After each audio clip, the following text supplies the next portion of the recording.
A family is suing a Northern Kentucky high school 5 months after their 16-year-old son collapsed during soccer conditioning.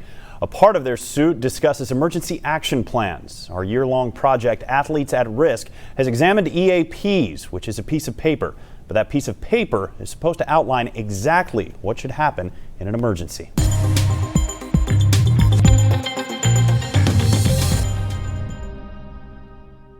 June 16, 2020. Dane County 911. Matthew Mangine Jr. died on June 16th. The first day Kentucky high school athletes were allowed to practice following the KHSAA's COVID-19 guidelines. On Thursday, a wrongful death suit filed in Boone County named St. Henry District High School, the Diocese of Covington, and St. Elizabeth. St. Henry is a school of the diocese, and the athletic trainer is an employee of St. Elizabeth.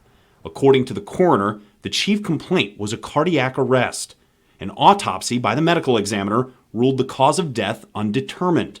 The lawsuit alleges that St. Henry failed to properly plan for the first practice after an extended layoff, failed to comply with school's EAP, failed to timely locate an AED, failed to utilize an AED, and failed to comply with applicable standards of care.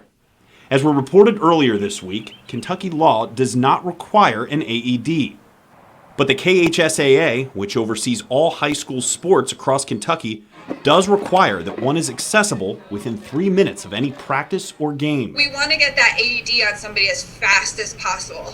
The gold standard is to have an AED on every sideline. This is a map of St. Henry's High School. This is the practice field. The lawsuit claims there are 3 AEDs on St. Henry's property, one in the main entrance of the school, one at the concession facility between the soccer and baseball softball fields, and one with the athletic trainer on duty.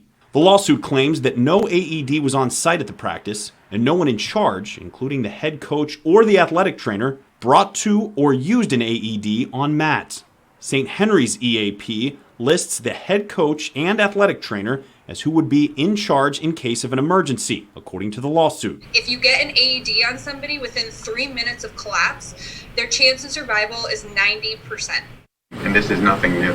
They've been recommended for a couple decades. Based on the 911 call, we reported last week that a call came into the Boone County 911 Center at 7:16 p.m. Units were on their way to the soccer practice field 3 minutes later at 7:19 p.m. and arrived 2 minutes after that at 7:21 p.m. According to the lawsuit, though, Matt collapsed at 7:12 p.m. The lawsuit states EMS applied an AED at 7:24 p.m. That's 12 minutes. For every 1 minute that's delayed, you reduce your chance of survival by 10%. The lawsuit claims Matt needlessly died that day and seeks damages for negligence and the loss of Matt's affection and companionship. Yesterday, when we hit a milestone of 1 year of this project, we pledged to drive conversation around AEDs on every sideline in Kentucky. We called and sent 2 emails each to the 3 defendants in the lawsuit. St. Elizabeth emailed us saying, quote, "We are unable to comment on any potential or active litigation," end quote. To see what else is needed for safer sidelines, head to athletesatrisk.com.